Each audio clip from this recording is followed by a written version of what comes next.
6 में मैं आप सभी का आज पुनः आज की क्लास में स्वागत करूंगा। हम सभी पढ़ रहे, हमारा टारगेट है 42 क्वेश्चन से ज्यादा एक्यूरेट टिक लगाना। मैंने कहा था यदि आप लोग इस रक्षक बैच को फॉलो करते तो यह आंकड़ा बढ़ेगा। ये 42 से यह आंकड़ा कहीं ना कहीं 45 तक भी जाएगा। विश्वास करिए हमारी बात का। मान के चलूंगा अच्छे से आपने रिवीजन किया होगा, इन पांचों प्रैक्टिस सेट का अच्छे से याद किया होगा, तो छठे प्रैक्टिस सेट और दमदार तरीके से मैं आप सभी का स्वागत करूंगा। चलिएगा बढ़ेंगे आज क्लास के पहले चलिएगा ये रहा। और ये सवाल शायद हम लोगों ने कल भी देखा था। मेरे जितनी सवाल जो किया है ध्यान से चलेगा, आप लोगों को आ गया होगा। चलिएगा जितना बन जाएगा सवाल को, सवाल इस तरीके से था, मैंने आप लोगों को दिया था मुगल सम्राट अकबर का मुख्य रूप से सेनापति सवाल पूछा था। राजा डोगरमल यहाँ पर हुआ करता था, बल्कि जलकर के दरबार में हुआ करते थे। और इन्हीं दो बच्चों में से एक डोगर हुआ करता था, राजा डोगरमल। तो राजा डोगरमल के पास एक विभाग हुआ करता था। राजा डोगरमल मुगल दरबार में विपक्ष पर था। आप लोगों को याद होना चाहिएगा, तो हम लोग लिख सकते हैं यहाँ पर भू राजस्व पद। भू राजस्व पद पर यह व्यक्ति यहाँ पर पद पर आसीन था आप लोगों को। और मान सिंह प्रथम ही दोस्तों यहाँ पर क्या हुआ करते थे, यहाँ पर राजा अकबर के दरबार में प्रमुख रूप से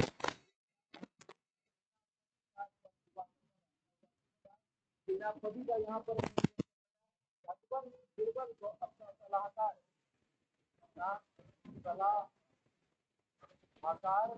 नियुक्त किया गया था। और अकबर के द्वारा बीरबल को ही यहाँ पर संविधान की उपाधि कल आप लोगों से किया था, आप सभी को याद होगा। और तानसेन आप सभी जानते हैं प्रसिद्ध संगीतकार थे। जब ये यहाँ पर संगीतकार हुए, आप लोगों को याद होना चाहिए तो उनकी गायक से भी प्रसिद्ध हुए। ध्रुपद गायन एक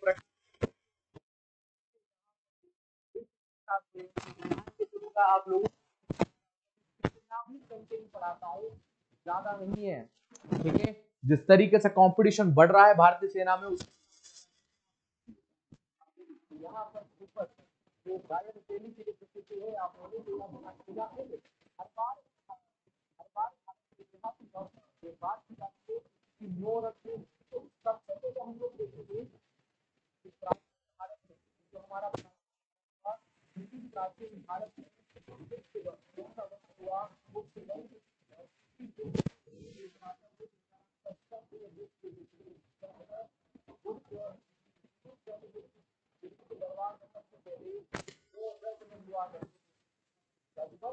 पहले जो हुआ करते थे वो इन्हीं के दरबार में यहाँ पर हुआ करते थे। फिर इसके बाद हम लोग देखेंगे मध्यकालीन भारत के देखेंगे। फिर हम लोग देखेंगे कि हमें विजयनगर साम्राज्य, कौन सा साम्राज्य, विजयनगर साम्राज्य हम लोगों को मिलेगा। और इसी विजयनगर साम्राज्य में जिनका नाम था श्री कृष्णदेवराय।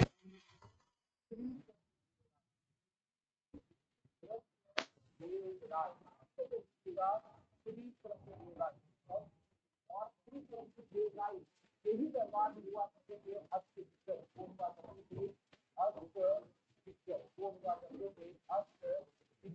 पर हुआ करते थे। उसके बाद हम यहाँ पर अकबर का कार्यकाल सवाल पूछ लेगा। सबसे तब तक माना गया 1556 से लगाकर 1605 और इसके दरबार हुआ करते थे। तो रत्न यहाँ पर हुआ करते थे, आप लोगों को याद होना चाहिएगा। और हिंदवी स्वराज छत्रपति शिवाजी महाराज के दरबार में हम लोग जो यहाँ पे लिखेंगे छत्रपति शिवाजी महाराज के दरबार में हुआ करते थे अष्ट प्रधान। कौन हुआ करते थे? अष्ट प्रधान यहाँ पर हुआ करते थे। कौन हुआ करते थे? अष्ट प्रधान यहाँ पर हुआ करते थे। एक बार अच्छे तरीके से हम लोग रिवीजन करेंगे, वो लिखिएगा। मैं मान के चलूंगा आप लोगों ने लिखा होगा। देखो प्राचीन भारत में जो एक हम लोगों को ये गुप्त वंश देखने को मिला, उनके दरबार में 9 रत्न हुआ करते थे। और चंद्रगुप्त राजा कौन था? जवाब होगा चंद्रगुप्त द्वितीय। मध्यकालीन भारत में विजयनगर साम्राज्य देखने को मिला, वहां पर श्री कृष्ण देव राजा हुए, जिनके दरबार में क्या हुआ करते थे? अष्ट दिग्गज की सेना हुआ करती थी। इसके बाद में हमें सम्राट यहाँ पर अकबर का समयकाल देखने को मिला, जो कि पूछ सकता है रेंडमली, कुछ भी पूछ सकता है। 1656 ये 1556 से लगाकर 1605 तक। लेकिन जो यहाँ पर आप लोगों को याद रखना पड़ेगा कि यहाँ पर भी 9 रत्न हुआ करते थे। और मैंने कहा है कि सबसे पहले इस भारतवर्ष को हिंदवी स्वराज कहने वाले हिंद के रक्षक, जिनका नाम था छत्रपति शिवाजी महाराज, इनके दरबार में भी अष्ट प्रधान हुआ करते थे। मैं मान के चलूंगा आप सभी को यहाँ पर याद होगा। अकबर तो बहाना था, मुझे वास्तव में ये बात समझाना था। ठीक है, चलिए मैं मान के चलूंगा। ठीक है, ऑप्शन नंबर बी, क्योंकि ये तो मैंने कल भी पढ़ा दिया था। मेरे को ऐसा लगा था कि नहीं, मुझे ये बताना चाहिएगा एग्जाम में भी पॉसिबिलिटीज है, आने की चांसेस है, तो मैंने इसलिए आप लोगों को ये बताया। ठीक है, अच्छे तरीके से नोट करिएगा। चलिएगा हम बढ़ेंगे नेक्स्ट प्रश्न पर। ये कल का ही प्रश्न था, परंतु आज क्लास के सेकंड प्रश्न पर कर्नाटक, तेलंगाना, आंध्र प्रदेश में गुड़ी पड़वा त्योहार को किस अन्य नाम से जानते हैं? हम सभी जानते हैं कि भारत का जो नववर्ष जो माना गया, जो नववर्ष माना जाता है, वो गुड़ी पड़वा माना जाता है। लेकिन अब हम लोग अधूरी बात जानते हैं, आज आप लोग पूरी बात जानेंगे। ये आप लोगों का स्टैटिक पोर्शन है, भारतीय सेना में आता है, वन डे सभी कॉम्पिटिटिव एग्जाम में आता है, याद रखिएगा। देखिए अगर पूछेगा आप लोगों से उत्तर भारत का नववर्ष, उत्तर भारत का नववर्ष यदि सवाल पूछा तो आप लोग जवाब दोगे गुड़ी पड़वा। कहां पर दोस्तों? गुड़ी पड़वा। याद करना, गुड़ी पड़वा। और गुड़ी पड़वा मुख्य रूप से कहां पर सेलिब्रेट किया जाता है? जवाब होगा महाराष्ट्र में। कहां पर? महाराष्ट्र में। लेकिन अगर दोस्तों सवाल पूछा जाए कि दक्षिण भारत का कहां पर, यदि सवाल पूछा है कि दक्षिण भारत का जो नववर्ष होगा, दक्षिण भारत का नववर्ष कहा कौन को जाता है? उगादी को। कौन को कहा जाता है? उगादी को यहाँ पर कहा जाता है। तो ये आप लोग याद करिएगा। हम लोग लिख सकते हैं बेसिकली यहाँ पर कि कर्नाटक। कौन सा? कर्नाटक। कर्नाटक के बाद में तेलंगाना। कौन सा हो गया? तेलंगाना। और तेलंगाना के बाद कौन सा हो गया? आंध्र प्रदेश। कौन सा हो गया? आंध्र प्रदेश। ये तीनों में कोई नववर्ष को क्या कहा जाता है? उगादी। क्या कहा जाता है? उगादी। में मान के चलूंगा अब सभी को याद हो गया। तो भारत के कई मेनली वैसे राज्य हैं जहां पर कुछ प्रमुख रूप से त्योहार मनाया जाता है और उसी त्योहार को वहां का नववर्ष कहा जाता है। फॉर एग्जाम्पल जो तमिलनाडु की बात करेंगे, तमिलनाडु का नववर्ष पुथाडु को कौन को कहा जाता है? पुथाडु को कहा जाता है, याद होना चाहिएगा। सवाल पूछेगा केरल, केरल का नववर्ष कौन सा हुआ? तो जवाब हो जाएगा विशु। कौन सा हो गया? विशु। अगर पूछेगा जम्मू कश्मीर, कौन सा हो जाएगा जम्मू कश्मीर का? तो याद रखिएगा नवरेह। कौन सा हो जाएगा? नवरेह। आप लोगों को याद रखना पड़ेगा यहाँ पर कौन सा? नवरेह। ठीक है, और वहीं पर हम तमिलनाडु का यहाँ पर लिख चुके हैं। केरल का हम लोग यहाँ पर जो लिख चुके हैं अगर पश्चिम बंगाल, तो जवाब हो जाएगा बैसाखी। कौन सा हो जाएगा?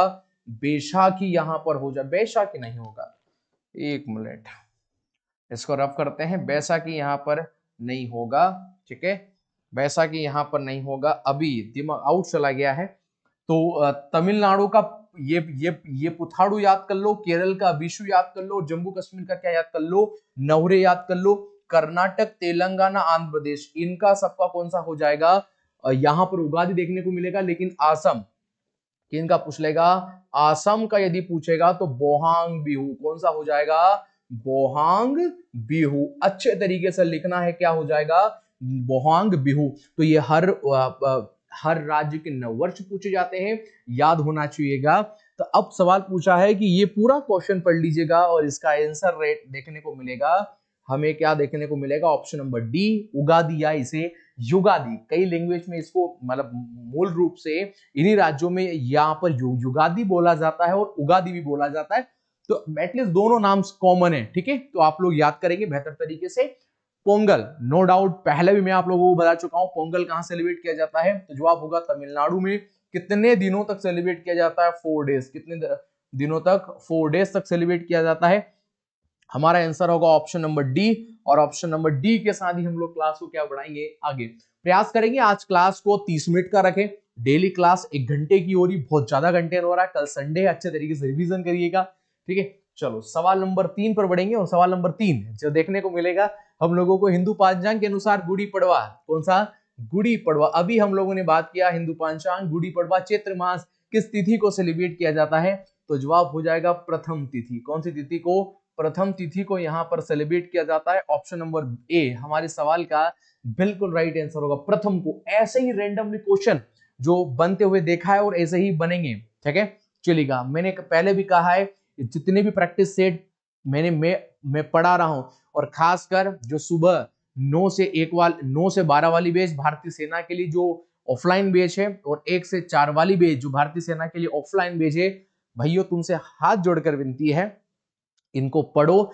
जितना भी ऑफलाइन पढ़ा रहे हैं उसके साथ यदि इसको पढ़ डाला तो लाइफ जिंगा लाला, ठीक है। मेरे कहने का मतलब है कि इतना कंटेंट अगर आप पढ़ेंगे तो यकीनन मानिएगा निश्चित तौर पर जीत हमारी होगी, ठीक है। चलिएगा, सवाल नंबर 4 पर बढ़ेंगे। और सवाल नंबर 4 हम लोगों को देखने को मिलेगा, रण उत्सव कहाँ सेलिब्रेट किया जाता है? रण उत्सव के बारे में बात कर रहा है, तो ये कहां पर सेलिब्रेट किया जाता है? गुजरात में। कहां पर? गुजरात में। तो बात करेगा रण उत्सव, कौन सा उत्सव? रण उत्सव के बारे में प्रश्न बना, या फिर यहां से जो प्रश्न बन सकता है आप लोगों को याद होना चाहिए रण उत्सव के बाद में मोडेरा उत्सव। कौन सा? मोडेरा। मोडेरा उत्सव आप लोगों को याद रखना है। इसके बाद माधवपुर उत्सव। कौन सा? माधवपुर। माधवपुर मेला। माधवपुर मेला आप लोगों को यहां पर याद रखना पड़ेगा। इसके बाद कौन सा हो जाएगा दोस्तों? खेल उत्सव। कौन सा उत्सव हो जाएगा? खेल उत्सव। याद करोगे सभी, कौन सा हो जाएगा? खेल उत्सव यहां पर हो जाएगा। तो रण उत्सव, रण उत्सव के बाद मोडेरा उत्सव याद करना है, माधवपुर मेला और खेल उत्सव, ये आप लोगों को यहां पर उत्सव के बारे में बात कर रहे हैं, तो याद होना चाहिए। ऑप्शन नंबर ए पर जाएंगे, जो कि हमारे सवाल का बिल्कुल राइट आंसर यहां पर होगा, ठीक है। तो इतना आप लोगों को यहां पर याद होना चाहिए, ठीक है। सवाल नंबर 4 पर बढ़ेंगे, सॉरी सवाल नंबर 5 पर बढ़ेंगे। और सवाल नंबर 5 जिस प्रकार से है, निम्नलिखित में से प्रसिद्ध संतूर वादक हैं। तो संतूर वादक जो है ये हम लोगों को याद करना है। देखो, संतूर वादक सवाल पूछ लेगा तो जवाब हो जाएगा शिव कुमार शर्मा। कौन सा हो जाएगा? शिव कुमार शर्मा। ये हमेशा पूछा था शिव कुमार शर्मा, तो जवाब हो जाएगा भजन सेपुरी। कौन सा हो जाएगा? भजन सेपुरी। भजन सेपुरी। और तरुण भट्टाचार्य कौन हो जाएंगे? तरुण यहाँ पर हो जाएंगे भट्टाचार्य। तरुण भट्टाचार्य। तो ये शिव कुमार शर्मा, भजन सेपुरी और तरुण भट्टाचार्य, ये तीनों ही किससे संबंधित है? ये तीनों ही संतूर वादक है। क्या है दोस्तों? संतूर वादक।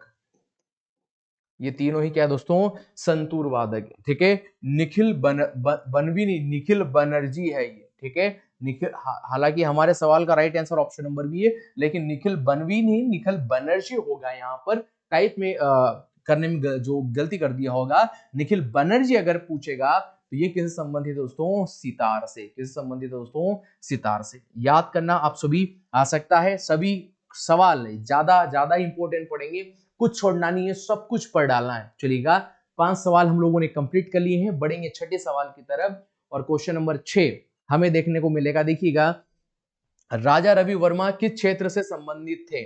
ठीक है, राजा रवि वर्मा। और पहला ऑप्शन देखने को मिलेगा साहित्य, संगीत, चित्रकारी, या फिर हमें देखने को मिलेगा नृत्य। तो यदि ये किस संबंधित है दोस्तों? चित्रकारी से। आप लोगों ने, मुझे लगता है कई सारे ऐसे जैसे विद्यार्थी होंगे जिन्होंने इसको पढ़े, इन्होंने यानी इनको राजा रवि वर्मा को पढ़ के नहीं रखा होगा। राजा रवि वर्मा, यहां पर बात कर रही है राजा रवि वर्मा के बारे में। राजा रवि वर्मा आप लोगों को याद होना चाहिए कि ये प्रसिद्ध चित्रकार है। क्या है दोस्तों? प्रसिद्ध ये चित्रकार हुए, और इन्हें आधुनिक कला का क्या कहा जाता है? आधुनिक चित्रकारिता का जनक कहा। सर इनको क्या, एक अगर फैक्ट यहां से कंप्लीट करिएगा, अगर सवाल पूछ लेगा आधुनिक चित्रकारिता का इनको यहां पर क्या कहा जाता है? आधुनिक चित्रकारिता का जनक कहा जाता है। आप लोगों को यहां पर याद होना चाहिए। और वहीं पर अगर सवाल पूछ लेगा एम फिदा हुसैन, एम फिदा हुसैन, इनके बारे में याद करिएगा। एम फिदा हुसैन यहां पर याद करिएगा। ये भी क्या है सर, ये भी प्रमुख रूप से चित्रकार है। क्या है, प्रमुख रूप से चित्रकार है एम फिदा हुसैन। ये जो एम फिदा हुसैन है, इन्हें भारत का पास्लो पिकासो कहा जाता है। क्या कहा जाता है, भारत का, जवाब पूछ लेगा, भारत का पास्लो पिकासो, पास्लो पिकासो, भारत का पास्लो पिकासो कहा जाता है। इंपोर्टेंट पड़ेगा भारतीय सेना में, क्योंकि पास्लो पिकासो एक बेहद अच्छे जो चित्रकार हुए। दुनिया के दर्जे पर जो चित्रकार थे भारत के, मकबूल फिदा हुसैन या एम फिदा हुसैन, ये इन्हें भारत का पास्लो पिकासो कहा जाता है। और राजा रवि वर्मा, राजा रवि वर्मा के बारे में याद करना, ये चित्रकार थे और आधुनिक भारत का चित्रकारिता का जनक भी राजा रवि वर्मा को यहां पर कहा जाता है। ऑप्शन नंबर सी पर टिक लगाएंगे और हम क्या बढ़ेंगे, आगे बढ़ेंगे। चलिएगा, कहां पर बढ़ गए हम, छठे सवाल पर आ गए। सवाल नंबर 7 की बात करेंगे और सवाल नंबर 7 इस प्रकार से देखने को मिलेगा। The god of small things, the god of small things जो है, the god of small things, ये आपका उपन्यास किसके द्वारा लिखा गया, तो ये अरुंधति राय, किनके द्वारा लिखा गया, अरुंधति राय के द्वारा यहाँ पर लिखा गया। आप लोगों को यहाँ पर याद होना चाहिएगा। देखिएगा, सलमान रुश्दी के बारे में यहाँ पे हर बार पुस्तक पूछता है, आप लोगों को याद होना चाहिएगा। इनकी एक बेहद प्रसिद्ध 2023 की, जिसका नाम था विजयनगर, क्या एक इनकी एक पुस्तक याद रखिएगा, विजयनगर याद रखिएगा। चेतन भगत, और चेतन भगत की याद करिएगा 5 पॉइंट, कौन सी, 5 पॉइंट के बारे में आप लोगों को यहाँ पर याद होना चाहिएगा। और इनकी एक बुक थी जिसका नाम था हाफ गर्लफ्रेंड, कौन सी थी, हाफ गर्लफ्रेंड, इनकी एक बेहद, ये दो इनकी प्रसिद्ध जो पुस्तकें हैं। और एक तो चेतन भगत हाफ गर्लफ्रेंड और एक 5 पॉइंट, ठीक है, ये दोनों बुक याद करिएगा। और सलमान रुश्दी की विजयनगर, कौन सी याद रखना है, विजयनगर। और the god of small things Arundhati Roy, option number D पर बढ़ेंगे, क्योंकि और इन दोनों राइटरों की बुक आप लोगों को याद होना चाहिएगा। हम लोग धीरे धीरे पढ़ेंगे और इस तर्ज पर हम लोग कंप्लीट जीएस इसी रक्षक बेश में पढ़ लेंगे। लेकिन मैं ये मान के चलूंगा, आप लोगों ने पिछले किसी भी टीचर से ऑफलाइन या ऑनलाइन पढ़ा होगा, तो पहले कंप्लीट थ्योरी पढ़ो, ठीक है, कंप्लीट थ्योरी पढ़ो। और अगर कंप्लीट थ्योरी पढ़ना है तो पार्थ अकेडमी के रक्षक ऑफलाइन बेस में आप सभी का स्वागत करूंगा। मैं आप लोगों को 2 मिनट में जानकारी दूंगा और आगे बढ़ूंगा, आपका टाइम वेस्ट नहीं करूंगा। ये वो फाउंडेशन रक्षक बैच है जिसमें हम लोग मिलकर बिल्कुल बेसिक से पढ़ा रहे हैं। आप सभी जानते हैं कि देवास में यदि किसी जो संस्था ने हर एक फील्ड में जो सिलेक्शन दिए हैं, वो आप सभी की एकेडमी पार्थ अकेडमी है। पार्थ अकेडमी ने खासकर सेना के क्षेत्र में सैकड़ों विद्यार्थियों का सिलेक्शन दिया है, वो हर एक ट्रेड का हो, टेक्निकल, नर्सिंग हो गया, चाहे जीडी हो गया, ठीक है। तो आप सभी के लिए स्टार्ट किया गया फाउंडेशन रग बेच। अगर आप ज्वाइन करते हैं तो बिल्कुल बेसिक तरीके से आपको यहाँ पर तैयारी कराई जाएगी और एक बेसिक से हाई लेवल की तरफ जाएंगे। और उसके बाद अगर आप ये चीज पढ़ते हैं तो भाई कहीं नहीं गए वर्दी इस बार, ठीक है। चलिएगा, आगे बढ़ेंगे। और आगे बढ़ने के बाद कहां पर हम लोग बढ़ चुके थे, हम लोग यहां पर, ठीक है। एक मिनट ये इसको काट देते हैं और फिर आगे बढ़ेंगे हम सभी। चलो, हम लोग सवाल 8 पर आ चुके हैं। सब क्वेश्चन नंबर 8 पर, तीसरी पंचवर्षीय योजना के समय भारत के प्रधानमंत्री कौन थे। अब तीसरी पंचवर्षीय योजना, अब आप लोगों को याद होना चाहिएगा, हमने खत्म, मतलब पहला 5 ईयर प्लान का जो हम लोगों ने यहां पर पढ़ा था 1951 से लगाकर तो 1956 तक पढ़ा था। इसके बाद 1956 से लगाकर तो 1960 कौन को पढ़ा था हम लोगों ने, 61 तक पढ़ा था। और इसके बाद 1961 से लगाकर तो 1966 तक हमने किसको पढ़ा था, थर्ड। ये तीसरी पंचवर्षीय योजना रही हमारी, तीसरी पंचवर्षीय योजना हम लोगों को, पंचवर्षीय योजना हम लोगों को यहाँ पर देखने को मिलती है। और आप सभी जानते हैं कि यहीं पर जो प्रधानमंत्री हुआ करते थे, जो पीएम हुए, तो वो पीएम कौन हुए थे दोस्तों, याद रखना है सबको, जवाहरलाल नेहरू। कौन हुए थे, JLN, मैं जवाहरलाल नेहरू, श्री स्वर्गीय श्री जवाहरलाल नेहरू साहब हुए, ठीक है। भारत के पहले प्रधानमंत्री थे जवाहरलाल नेहरू साहब, जवाहरलाल नेहरू साहब यहाँ पर हुए, आप लोगों के यहाँ पर याद होना चाहिएगा। और आप सभी जानते हैं जवाहरलाल नेहरू साहब की 1964 में in place of Jammu and Kashmir में यहाँ पर क्या हो जाती है, मृत्यु हो जाती है। तो जम्मू और कश्मीर में मृत्यु यानी जिनकी मृत्यु हुई थी, ऐसे जवाहरलाल नेहरू साहब पहले प्रधानमंत्री हुए थे। और इनके बाद में आप सभी जानते हैं गुलजारी लाल नंदा साहब को भारत का पहला कार्यवाहक जो है वो यहाँ पर प्रधानमंत्री चुन लिया गया। इनके बाद 1964 में भारत के पुनः लाल बहादुर शास्त्री भारत के दूसरे प्रधानमंत्री के रूप में शपथ लेंगे और 66 में उनकी मृत्यु हो जाती है। उनके बाद पुनः गुलजारी लाल साहब फिर पुनः कार्यवाहक प्रधानमंत्री बनते हैं और उसके बाद पुनः श्रीमती इंदिरा गांधी जी भारत की प्रधानमंत्री बनती है। तो कई बातें हैं, लेकिन हम लोग शॉर्ट में यहाँ पर पढ़ रहे हैं, शॉर्ट में नहीं पूरा ही पढ़ रहे हैं। तो तीसरी पंचवर्षीय योजना, तो जवाहरलाल नेहरू साहब कौन हुए दोस्तों, जवाहरलाल नेहरू साहब। ऑप्शन नंबर सी पर जाएंगे जो कि हमारे सवाल का बिल्कुल राइट आंसर यहाँ पर होगा। चलिएगा तो आगे बढ़ते हैं और आगे बढ़ने के बाद सवाल नंबर 9 पर बढ़ते हैं। और सवाल नंबर 9, भारत में गरीबी उन्मूलन जो है किस पंचवर्षीय योजना का मुख्य उद्देश्य था। ठीक है, ये आप लोगों से पूछेगा तो जवाब होना चाहिएगा पांचवी पंचवर्षीय योजना। कौन सी पंचवर्षीय योजना, पांचवी पंचवर्षीय योजना का मुख्य उद्देश्य था।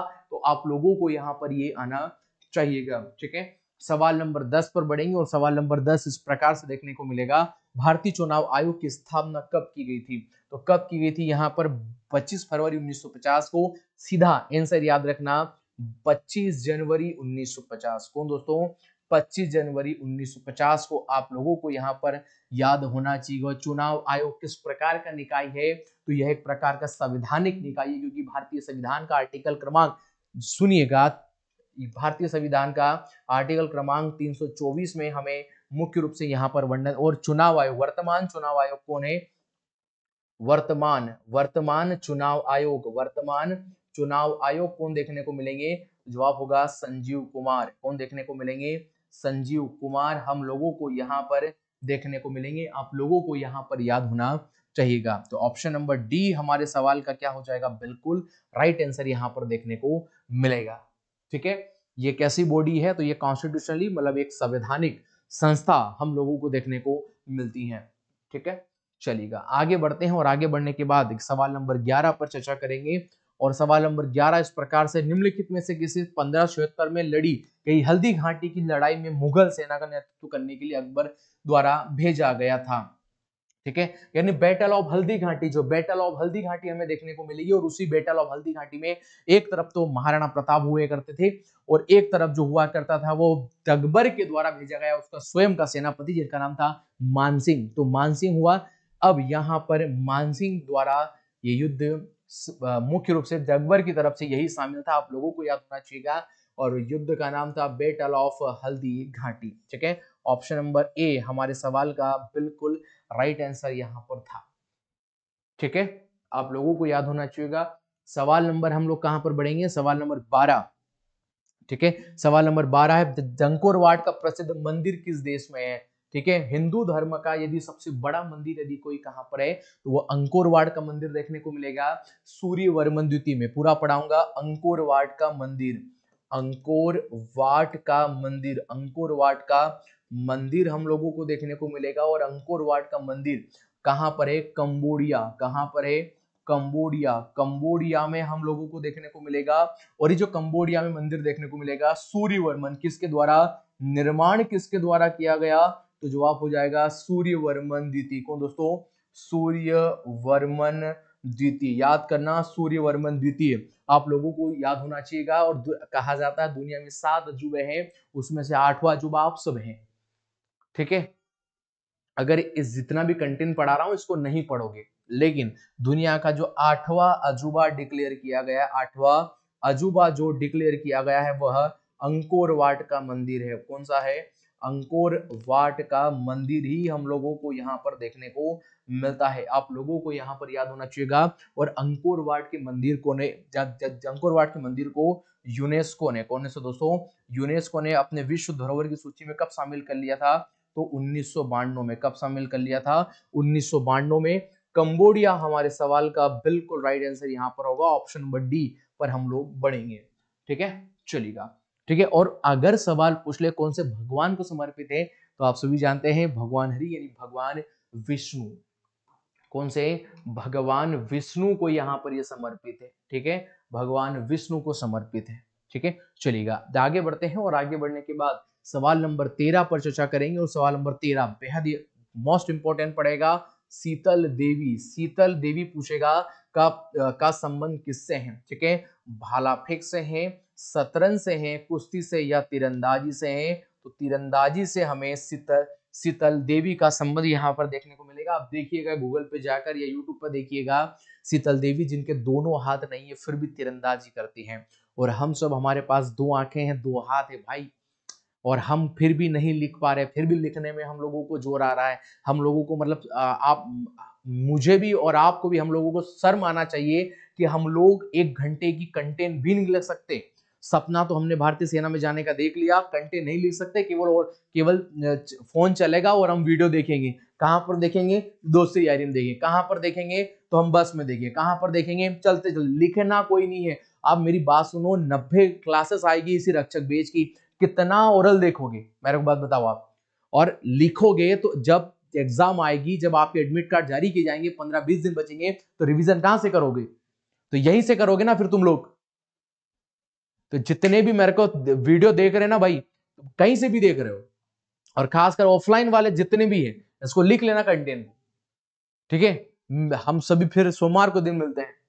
ठीक है, चलो आगे बढ़ेंगे। और आगे बढ़ने के बाद सवाल नंबर 14 पर चर्चा करेंगे। सवाल नंबर 14 होगा, जम्मू कश्मीर के नए मुख्यमंत्री कौन है? तो नए जम्मू कश्मीर के नए मुख्यमंत्री कौन यहाँ पर बनाए गए? उमर अब्दुल्ला। कौन है दोस्तों? उमर यहाँ पर अब्दुल्ला ही जो बनाए गए। ये आप लोगों को यहाँ पर याद होना चाहिए। आतिशी मारलेना, ठीक है, ये महिला जो है, इसका नाम मैं मुंह से नहीं लेना चाहता, जीवा से नहीं बोलना चाहता, लेकिन याद कर लो, वर्तमान में जो महिला है, ये जो दिल्ली की सीएम है, ठीक है, दिल्ली की सीएम आप लोगों को यही देखने को मिलेगी। इसके बाद प्रेम सिंह तमांग, ये सिक्किम के हैं। कहाँ के दोस्तों? ये सिक्किम के सीएम है। कहाँ के? सिक्किम के ये सीएम है। आप लोगों को याद होना चाहिएगा। ऑप्शन नंबर ए पर ही हम लोग जाएंगे हमारे सवाल का। बिल्कुल ज्यादा घंटे नहीं पढ़ रहे हैं, आधे घंटे की क्लास करेंगे आज हम सभी। ठीक है, सवाल नंबर 15 पर बढ़ेंगे। और सवाल नंबर 15 जो हमें इस प्रकार से देखने को मिलेगा, डॉक्टर हरगोविंद खुराना को नोबेल पुरस्कार किस क्षेत्र में दिया गया था? तो आप सभी जानते हैं चिकित्सा के क्षेत्र में। किसके क्षेत्र में? चिकित्सा के क्षेत्र में 1968 में इन्हें नोबेल पुरस्कार यहाँ पर दिया गया। ऑप्शन नंबर बी पर हम लोग जाएंगे। हमारे सवाल का बिल्कुल राइट आंसर यहाँ पर देखने को मिलेगा। ठीक है, चलो आगे बढ़ेंगे। और सवाल नंबर 16 इस प्रकार से होगा, 6 से 14 वर्ष के बच्चों को निःशुल्क शिक्षा का अधिकार भारतीय संविधान में कौन से अनुच्छेद में रखा गया? तो 6 से 14 साल के बच्चे को, जो 6 से 14 साल के बच्चे, ये डीपीएस में जो नीति निर्देशक तत्व हम लोग पढ़ते हैं भाग 4 में, उसके आर्टिकल 45 में देखने को मिला था।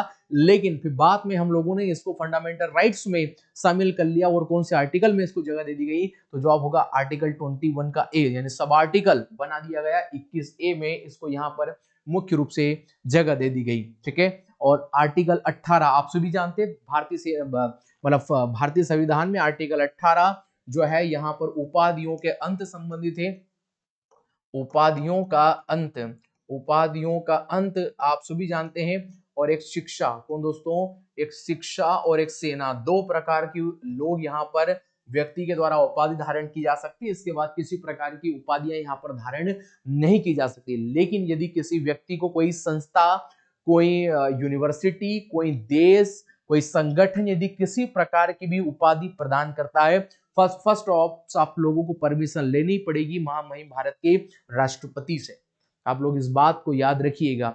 मान लीजिएगा आप भारत के हैं और आप लोगों को ब्रिटेन है, नाइटहुड अपने सबसे सर्वोच्च पद से नवाजता है, यानी आप लोगों को प्रदान करता है। ब्रिटेन में नाइटहुड चलता है, आप लोगों को दिया जाता है। तो आप लोगों को फर्स्ट ऑफ परमिशन महामहिम राष्ट्रपति से लेनी पड़ेगी, तभी आप वो उपाधि धारण कर सकते हैं। ठीक है, याद रखिएगा। बेहद है, पर इतना काम का है आप लोगों का, याद रखिएगा आप सभी। सवाल नंबर 17 पर जाएंगे। और सवाल नंबर 17 जो हम लोगों को देखने को मिलेगा, निम्नलिखित में से कौन सी रचना कालिदास जी की नहीं है? कालिदास जी की नहीं है विक्रमो शियम, ये भी कालिदास जी की रचना देखने को मिलेगी। रघुवंशम, रघुवंशम भी कालिदास जी की रचना देखने को मिलेगी। लेकिन नीतिसार, नीतिसार कामदक की, कौन दोस्तों, कामदंक की, याद रखना कामदंक की रचना देखने को मिलेगी। और अभिज्ञान शाकुंतलम भी रचना कालिदास जी की ही देखने को मिलती है। तो ऑप्शन नंबर सी पर जाएंगे, यही हमारे सवाल का बिल्कुल राइट आंसर यहाँ पर होगा। चलिएगा आगे बढ़ते हैं। नीतिसार जो है वो कामदक की, बाकी तीनों ही रचना कालिदास जी की हम लोगों को देखने को मिलती है। ठीक है, अभिज्ञान शाकुंतलम वह रचना है या वह बुक है कालिदास जी की जिसका यूरोपीय भाषा में सबसे पहले अनुवाद यहाँ पर किया गया था। लेकिन इतना डिप्थ में आप लोगों को नहीं आने वाला है, आप इस बात को ध्यान रखें। सवाल नंबर 18 है, और सवाल नंबर 18 है, प्राचीन संस्कृत ग्रंथ अष्टाध्यायी के लेखक कौन है? अष्टाध्यायी के लेखक कौन देखने को मिलेंगे? पतंजलि। क्या देखने को मिलेगा? ये क्या यहाँ पर, ये क्या यहाँ पर पतंजलि होंगे? अष्टाध्यायी के लेखक कौन देखने को मिलेंगे? पाणिनि। कौन देखने को मिलेंगे? पाणिनि साहब हम लोगों को यहाँ पर देखने को मिलेंगे। तो क्या हमारे सवाल का राइट आंसर होगा? ऑप्शन नंबर बी पर जाएंगे, जो कि हमारे सवाल का बिल्कुल राइट आंसर यहाँ पर देखने को मिलेगा। आधे घंटे क्लास हम देख लेते हैं, आधा घंटा हुआ है नहीं हो गया? बिल्कुल हो गया है। जल्दी से क्लास को खत्म करते हैं और इसके बाद सवाल नंबर 19 पर जाएंगे। भारत की इनमें से कौन सी पर्वत श्रेणी नवीनतम है? नवीनतम का मतलब है, तो नवीनतम का मतलब यह है कि वो एक प्रकार का फोल्डिंग माउंटेन है। वो जो प्रकार का पर्वत है वो दो प्रकारों के पर्वतों के आपस में टकराने से यदि कोई प्रकार, किसी भी प्रकार के पर्वतमाला का जो निर्माण होता है, यानी आप इस बात को, मेरी बात को समझिएगा, दो प्रकार की आपस में प्लेट, चाहे वो महासागरीय प्लेट हो चाहे वो एक महाद्वीपीय प्लेट हो। फॉर एग्जाम्पल, अगर आप लोगों ने कभी नहीं पढ़ा तो मेरी बात सुनिएगा, ये जो प्लेट है ये जो एक प्रकार की महासागरीय प्लेट हुई, और यह जो एक प्रकार की महाद्वीपीय है। और जो महाद्वीपीय प्लेट होती है वो हल्की प्लेट होती है, और जो महासागरीय प्लेट होती है वो भारी प्लेट होती है जो आपस में टकराती है।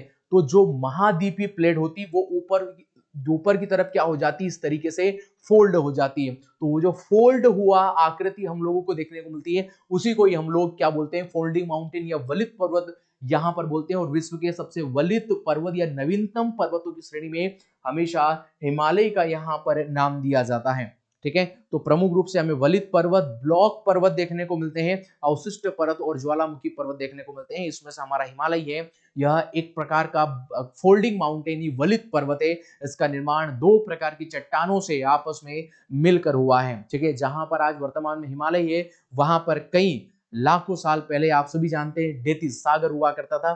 ठीक है, फिर थ्योरी यहाँ पर नहीं पढ़ा पाऊंगा मैं आप सभी को, माफी चाहूंगा, वो ऑफलाइन के लिए ही अवेलेबल हो पाएगी। यहां पर फिर भी हिमालय याद कर लीजिए, एक प्रकार का वलित पर्वत। कौन सा पर्वत? एक प्रकार का वलित पर्वत है। अरावली पर्वतमाला एक प्रकार का अवशिष्ट पर्वत। कौन सा पर्वत देखने को मिलेगा? अवशिष्ट पर्वत। सतपुड़ा पर्वतमाला जिसका फैलाव मध्य प्रदेश में, यह एक प्रकार का ब्लॉक पर्वत। कौन सा पर्वत है? ब्लॉक पर्वत। और ये जो सह्याद्री है, जो भारत के पश्चिमी घाट, कौन सा? जो पश्चिमी घाट है, भारत की पश्चिमी घाट को क्या कहा जाता है? सह्याद्री कहा जाता है। क्या कहा जाएगा? सह्याद्री यहाँ पर कहा जाएगा। तो आपका अरावली पर्वतमाला आप लोगों का अवशिष्ट पर्वत का उदाहरण याद रखिएगा। सतपुड़ा पर्वतमाला, कुछ और भी आप लोगों को बता दूं। अब देखो, अरावली पर्वतमाला जो आप लोगों का अवशिष्ट पर्वतमाला है, ये आप लोगों को याद होना चाहिए। इसका सबसे ऊंची, इसकी हाईएस्ट पीक जो देखने को मिलती है वो गुरु शिखर। कौन सी? गुरु शिखर हम लोगों को यहाँ पर देखने को मिलती है। और इसके बाद ये आप लोगों का हिमालय, यहाँ पर माउंट एवरेस्ट कौन सी देखने को मिलेगी? माउंट एवरेस्ट देखने को मिलेगी। सतपुड़ा पर्वतमाला की धूपगढ़, कौन सी? धूपगढ़ सबसे ऊंची चोटी देखने को मिलती है। ठीक है, ये इन पर्वतों की सबसे हाईएस्ट पीक मैंने आप लोगों को लिखा, ये अच्छे तरीके से लिख लेना। और अंत में यह सवाल जो है, सवाल नंबर 20 में एक बार पढ़ देता हूं, फिर आप जवाब दीजिएगा। संविधान सभा के सदस्यों का चुनाव कैसे हुआ था? सीधे जनता द्वारा, भारतीय राष्ट्रीय कांग्रेस के नामांकन द्वारा, भारतीय राज्यों के शासकों के नामांकन द्वारा, या प्रांतीय सभाओं के द्वारा?